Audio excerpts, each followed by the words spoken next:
السلام علیکم ورحمۃ اللہ وبرکاتہ۔ تو آپ سب سامعین کیسے ہیں؟ انشاءاللہ خیریت و عافیت سے ہوں گے۔ میں بھی الحمدللہ ٹھیک ہوں۔ آج آپ کے سامنے سورہ فجر کی آیت نمبر 15 اور 16 کا ترجمہ لے کر کے آئی ہوں، جس میں اللہ تعالیٰ انسان کی خصلت اور مزاج کے بارے میں کیا فرما رہا ہے۔ ہم نے اور آپ نے قرآن کریم کو معنی سے نہیں پڑھا، جس میں ہمیں پتہ لگے کہ اللہ تعالیٰ قرآن میں کیا کیا فرما چکے ہیں۔ 1400 سال پہلے ہمارے پاس یہ بات پہنچ چکی ہے۔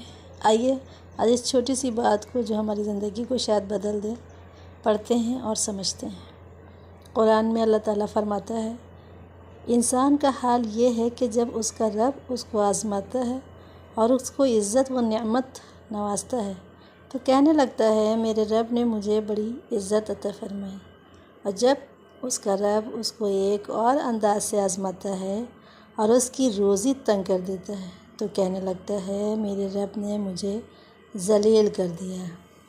یعنی اللہ تعالیٰ انسان کی خصلت کو بتاتے ہوئے فرما رہے ہیں کہ انسان کتنا بے شکرہ ہے، کتنا ناقدرہ ہے، کہ جب اللہ تعالیٰ نے اگر اچھائی سے آزما لیا، نعمتیں عطا فرما دیں تو بڑا خوش و خرم، اور اللہ نے عزت عطا فرمائی، اور اگر اللہ نے ذرا بھی تکلیف دے دی، ذرا بھی کوئی تنگی کر دی تو پھر کیا فرماتا ہے بندہ کہ اللہ نے مجھے ذلیل کیا، اللہ نے مجھے ذلیل کیا، اسے اللہ تعالیٰ نے اتنا دیا، مجھے نہیں دیا۔ یہ شکایت ہر بندے کو رہتی ہے کہ اللہ تعالیٰ کی بات کو، اللہ کی فرمان پہ ہم چل نہیں رہے ہیں، ہمیں پتہ نہیں ہے ہمارے اللہ نے ہم سے کیا کیا فرمایا ہے۔ جب ہم اور آپ قرآن کریم کو معنی سے پڑھ لیں گے، ہمارے دل میں ایک اطمینان ہو جائے گا۔ ہم اگر کسی کو بنتا ہوا، سنورتا ہوا دیکھ رہے ہیں تو ہم خوش ہوں گے، کیا پتہ اللہ تعالیٰ کی اس میں کیا بہتری ہے، اور کیا اللہ تعالیٰ اس سے آزما رہا ہے یا کیا ہے، یہ اللہ کا مسئلہ، اللہ سمجھ سکتا ہے۔ ہمیں اس پر خوش ہونا ہے، ہمیں صرف یہ ڈرتے رہنا ہے کہ ہمارے اعمال کیسے ہوں گے۔ ہم نے تو اپنے اعمال چھوڑ کر دوسروں پہ ہی نظر رکھنی شروع کر دی ہیں، دوسرا کیا کر رہا ہے، دوسرے کے اعمال کیسے ہیں، وہ جہنم میں جائے گا، وہ یہ نہیں کر رہا، خود ہی فیصلے کرنے لگتے ہیں۔ کیوں؟ کیونکہ ہم میں علم کی بہت زیادہ کمی ہے۔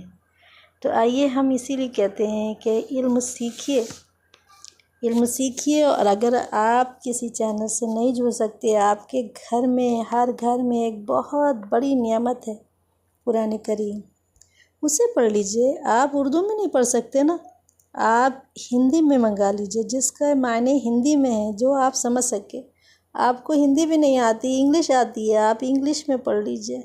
بڑا آسان کر دیا ہے اللہ نے قرآن کو ہمارے لیے سمجھنے کے لیے، بس ہم کو محنت کرنی ہے۔ تو آئیے آج سے قرآن کریم کو سمجھیں اور اپنے اللہ کی ایک ایک بات کو جانیں کہ اللہ نے ہمارے لیے کیا فرمایا، کیا نعمتیں دیں ہمیں، اور کس طرح سے اللہ ہم سے محبت کرتا ہے۔ تو اسے زیادہ سے زیادہ شیئر کریے۔ السلام علیکم ورحمۃ اللہ۔